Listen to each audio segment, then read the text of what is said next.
Hey guys, what's going on? My name is Arbuckle. Welcome back to another video. Today I wanted to share with you guys the top 5 tips that pros absolutely abuse in Fortnite Battle Royale to do much better every single game that they play.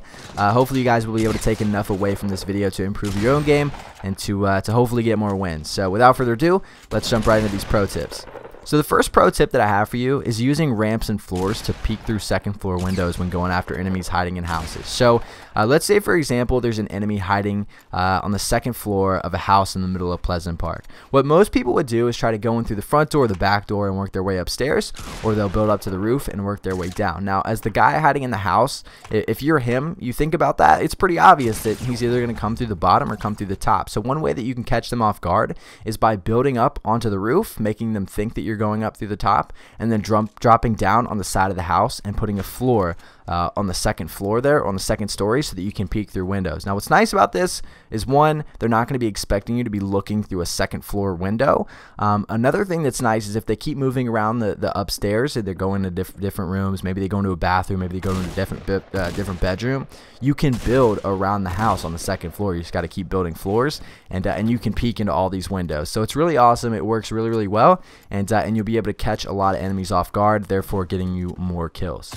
The second pro tip that I have for you is looting with your axe out. So many people don't do this, and this is so important, especially if you're playing solos. One problem that I see all the time and that I take full advantage of, and that a lot of these professionals take full advantage of, is players fighting each other and then just going to loot, not really paying attention to what else is going around. So let's say, for example, there's two guys fighting and I'm coming up on them. I'm going to come up, let them shoot each other. They're going to take damage. I mean, I'm going to try to get both kills, but if I come up and they're not expecting me there, it's going to be much easier for me to kill them because they're going to be low on health and they're focusing on someone else rather than me. So let's say, for example, one of them kills the other one, and they may be low on health, but they're running around, they're just trying to pick stuff up from the guy they just killed. If I'm sitting there, it's going to make a very easy kill for me. And I know you guys go through this all the time because this is just how Fortnite works, right? Like especially playing solos.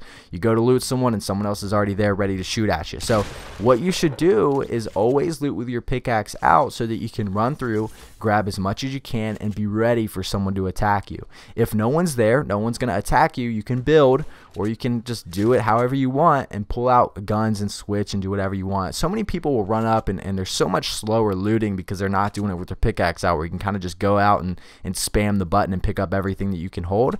And they'll go out and they'll press X on certain things and sometimes drop a gun, sometimes pick something up they didn't mean to. And if all that's going on and someone else is coming up on you to quote unquote clean up, it's going to make it much more difficult for you to either pick the gun up that you dropped or switch back over to a different weapon that's doable for where they're at, whether they're close range or long range. So always loot with your pickaxe out. It's just overall much better and will help you out in the long run.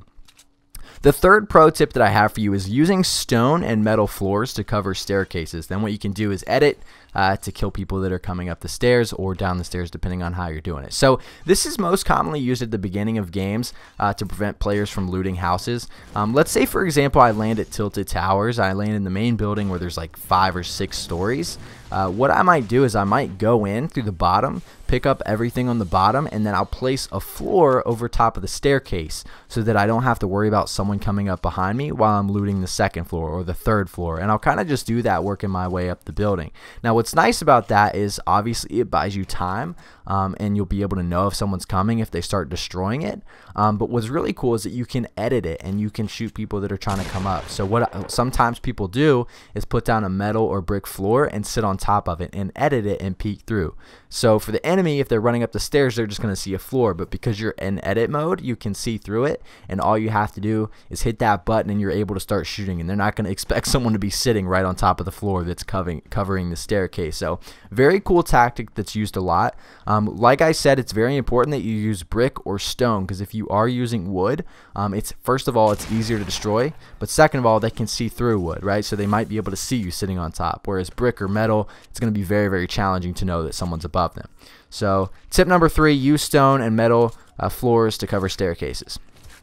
Pro tip number 4, build above temporary bases to create height advantage. rather than keeping it on an even playing field. Now, this is very, very common nowadays. This actually used to not be a thing not too long ago, but you guys have probably seen it a lot on some of these really good Twitch streamers channels, or some of these crazy YouTubers channels, where basically they get in a ramp battle and they just go over top of them. They ramp up over top of their ramp, and what that does is that gives you height advantage and pretty much makes it an easy kill. I don't know if you guys have ever been in a situation where maybe you're 20 yards away from someone, you both build a ramp with a wall in front of it, but then the enemy just starts building ramps higher and higher, and you don't have time to shoot him out. By the time you get him shot out, he's already above you and putting shots onto you. So it's very important that if you're close enough to someone, try to ramp over top of them. Now, if you're at a distance, obviously that's stupid, right? Like if you try to build up way too high, they're going to shoot you down before you get there. You're going to fall, take damage, and probably end up dying.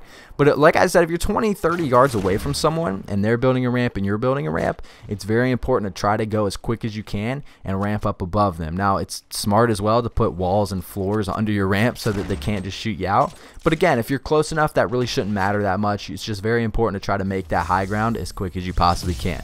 You'll win a lot more gunfights, get a lot more kills, and make it a lot further in your matches. The fifth and final pro tip that I have for you guys is to always move around when building after being shot at. Bullets will make it through, enemies will corner you. Now, the clip that I'm showing you guys for this tip is a clip that I had last night, previously to me recording this video, where I was shot at 46 times with a grenade launcher and ended up surviving. And I was cornered on the edge of the storm. This was a 1v1 at the end of the game. I ended up losing this game, unfortunately. I didn't have anything to heal with, and I had no health left. So this guy just had to one-shot me when the storm started moving. But he shot 47 grenade launcher shots, and I believe only one hit me. I think I took damage from one of them. Or maybe he shot me a few times. But basically what I'm trying to show you guys is that it's very important to continuously move around when you're building. When you're in a situation where you're playing defense, right? We've all been in those situations where we kind of just have to start building and wait for the enemy to run out of ammo or to just chill for a second. It's very important to constantly move around. If you watch this clip, if I were to sit in the same spot and keep building, eventually one of those grenades we're going to make it through. I mean, it's inevitable. Like, they're just going to make it through. Bullets make it through, grenades make it through, and I'm going to end up dying. So as you see, I'm jumping around and I'm moving back and forth and constantly building in the same spots, and that's helping keep me alive. Now, the same thing applies for bullets. I take full advantage of this, as well as every professional on Twitch, YouTube, wherever. You'll see it all the time. If someone is sitting in the same spot building a wall, I'm going to shoot at where they're sitting, because I know that eventually one of my bullets is going to go through their walls. In between me shooting their wall and then placing a new one, 1 or 2 bullets is always going to make it through every single time. And if they're just sitting in a corner and they're not moving, I'm going to aim in the same spot and hit them every single time. Whereas if you're jumping around, you might be building a wall in the same spot, but if you're jumping around and moving left and right, it's going to make it much more challenging to hit you, especially since there's a wall going up every now and again. I'm not going to be able to see where you're going. So always move when being shot at, regardless of what it is, whether it's a grenade launcher, an RPG, or bullets. Always move when you're building. And another thing is, you don't want to get cornered, right? Like, if you sit in the same spot, eventually you're going to get cornered. The guy's going to push up on you. Whereas if you keep moving, it makes it much more challenging, right? Like, try to put yourself in the better position, right? Kind of like look around, take that extra split second to check the layout and see which direction you need to move to try to create the advantage. Maybe there's a hill, maybe there's a mountain you can get up on, but constantly move. I can't stress that enough. But anyway, guys, that's really the video. I hope these tips are able to help some of you guys out. If you guys have any more pro tips to add or any comments on the tips that I gave, make sure to leave it down in the comment section below. Again, I hope you guys did enjoy the video. Make sure to subscribe if you haven't already, and I'll see you guys next video.